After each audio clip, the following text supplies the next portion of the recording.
This channel does not promote any violent, harmful, or illegal activities. All content provided by this channel is meant for an educational purpose only. ওনাদের কমিশনে যে নির্দেশ ছিল অসুস্থ এবং বয়স্ক ভোটারদের বাড়ি বাড়ি গিয়ে শুনানি, সেই মতো কাজ ইতিমধ্যে শুরু হয়ে গিয়েছে। সেরকম ছবি আপনাদের দেখাবো। বারাসতের ব্লকে কমিশনের নির্দেশ মেনে শুনানিতে ডাক পাওয়া ভোটারের বাড়ি পৌঁছে গিয়েছেন। বারাসত ব্লক 1-এর ভিডিও পৌঁছে গিয়েছেন ফরচুন টাউনশিপের ক্ষিতিমোহন ঘোষের বাড়িতে। বৃদ্ধ ক্ষিতিমোহন ঘোষ, তার বয়স জানা যাচ্ছে 84 বছর। হাঁটতে পারেন না তিনি, কোমরে তার সম্প্রতি অপারেশন হয়েছে। 2002-এ নাম না থাকায় স্বামী স্ত্রী দুজনেরই আনম্যাপ হয়েছেন। আগামী মাসের 3 তারিখ তাদের হিয়ারিংয়ের তারিখ নির্ধারণ করা থাকলেও আজই তার বাড়িতে পৌঁছে গিয়েছেন বিডিও। যাবতীয় নথি তিনি খতিয়ে দেখেছেন। শুনানি কেন্দ্রে যেতে হয়নি, খোদ বিডিওই হাজির হওয়ায় দম্পতি খুব স্বাভাবিকভাবেই খুশি। অসুস্থ এবং বৃদ্ধদের যেতে হচ্ছিল হিয়ারিং সেন্টারে, কিন্তু কমিশনের নতুন নির্দেশে তাদের বাড়িতে এসেই হিয়ারিং শুরু হয়ে গেল। আজকে বারাসাত বিডিও 1 নিজে এসে এই বাড়িতে হিয়ারিং করলেন, তাদের প্রয়োজনীয় নথি চেয়ে নিলেন। কেন আনম্যাপড বলেছিল না, সেটা ক্লিয়ার করেনি, সেটা ক্লিয়ার হয়নি আমাদের কাছে এখনো। তবে কিন্তু আমরা 2002-এরটা দেখাতে পারিনি, সেই জন্যই বোধহয় আমাদের আনম্যাপ করেছে। এছাড়া কিছু বলা যায় না। আপনার নামে ঘোষ এবং বোসের দু জায়গায় দু রকম আছে, সেটা জানেন? আছে, সেটা এনার জন্য সুমিতা ঘোষ করে রেখেছে। এমনি আমার সুমিতা বোস, আমি বিয়ের আগে তো আমি সার্ভিস করেছি, এই জন্য আমার সার্ভিস রেকর্ডে সুমিতা বোস আছে। অবশ্যই এনার জন্য ঘোষ করে দিয়েছে। চলাফেরা করতে কি দুজনের অসুবিধা হয়? আমার তো বেশ অসুবিধা আছে, আমার তো চলাচল খুবই অসুবিধা আছে। থেকে বেরোতে পারেন না? না, প্রায় একটু নাই, একদম না। সেখানে বাড়িতে এসে করে দিলেন, খুবই ধন্যবাদ ওনাকে।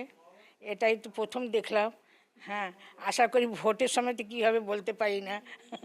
সেটাই, বাড়িতে এসে করে দিয়ে গেলেন, তাতে আপনারা খুশি? হ্যাঁ, খুবই খুশি। এছাড়া কি বলা যায়, না তো আমাদের এখন অনেক প্রবলেম হতো। বাড়িতে বসেই হিয়ারিংয়ের আর্জি জানিয়েছিলেন কমিশন, সেই নির্দেশে সাড়া দিলেন এবং তার নির্দেশ মতো, অর্থাৎ কমিশনের নির্দেশ মতো বিডিও 1 নিজে এসে বাড়িতে বসে হিয়ারিং করে দিয়ে গেলেন। তাতে এই দুই মানুষ, এই দম্পতি, তারা ভীষণভাবে আপ্লুত। TV9 বাংলার জন্য সুকান্ত মণ্ডলের সঙ্গে দীপঙ্কর দাসের রিপোর্ট, উত্তর 24 পরগনা।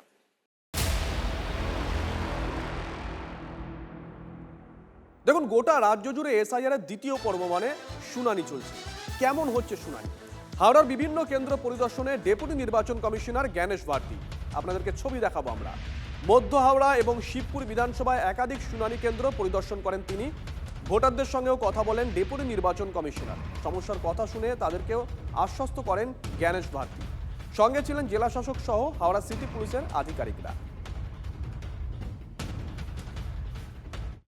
আমাদের ডেপুটি কমিশনার স্যার এসেছিলেন এবং উনি এখানকার ভোটারদের সঙ্গে কথা বলেছেন এবং আমাদের টোটাল হিয়ারিং প্রসেস উনি অবজার্ভ করেছেন, দেখেছেন।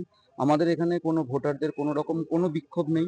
আমাদের ARO ম্যাডাম যথাযথভাবে হেল্প করেছেন এবং প্রথম দিকে যখন হোম হিয়ারিং এর অর্ডার হয়নি, আমাদের গাড়ির ব্যবস্থা ছিল ফিজিক্যালি হ্যান্ডিক্যাপ বা অসুস্থ মানুষদের যাতে বাড়ি থেকে নিয়ে আসা বা তাদের বাড়ি পৌঁছে দেওয়া যায়, সেইগুলো করার জন্য। আমাদের এখানে কোনো রকম জেনুইন ভোটার কারোর নাম বাদ যাবে না।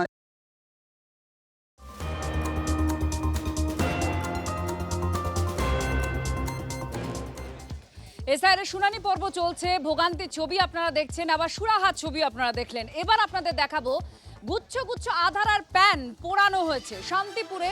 এই ঘটনা সামনে এসেছে, যেখানে শুনানি প্রক্রিয়ার মধ্যে রয়েছে গোটা রাজ্যের ভোটাররা। তার মধ্যেই দেখা গেল শান্তিপুরে পোড়ানো হয়েছে গুচ্ছ গুচ্ছ আধার আর প্যান। ডাকঘরে সিল করা বস্তা থেকে বের করে পোড়ানো হচ্ছিল এই সমস্ত নথি পোড়ানোয় অভিযুক্ত একজন ডাকঘর কর্মীর বাবা। মহাদেব আমাদের প্রতিনিধি আমাদের সঙ্গে আছেন। মহাদেব, কেন পোড়ানো হচ্ছিল, অভিযোগই বা কেন উঠছে এইসব নিয়ে?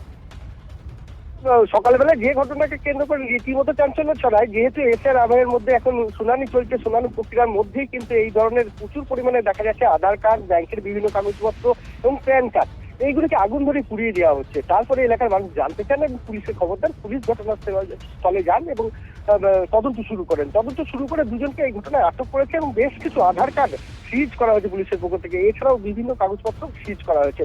পুলিশের পক্ষ থেকে যেটা জানানো হচ্ছে যে এই আধার কার্ডগুলির যে ঠিকানা রয়েছে সেই ঠিকানা শান্তিপুরের বিভিন্ন এলাকার বাসিন্দারা রয়েছেন। পুলিশ যেটা জানাচ্ছেন যে যিনি এই কাগজগুলো পুড়িয়ে দিচ্ছিলেন তিনি তার ছেলে এখানে কর্মী ছিলেন ডাকঘরের, এবং সেই কর্মী থাকাকালীন তার ঘরে বিভিন্ন সময় বিভিন্ন কাগজপত্র যেগুলো এসেছিল যাদের বাড়িতে পৌঁছে দেওয়ার কথা ছিল সেগুলো তিনি না পৌঁছে বাড়ির ঘরের মধ্যে রেখেছিলেন। সেইগুলি এখন অন্যত্র চলে যাওয়ার কারণে পুড়িয়ে জঞ্জাল সাফাই করার চেষ্টা চলছিল, আর সেই কারণে সাধারণ মানুষের গুরুত্বপূর্ণ কাগজপত্রগুলি পুড়িয়ে দেওয়া হচ্ছিল। ধন্যবাদ মহাদেব।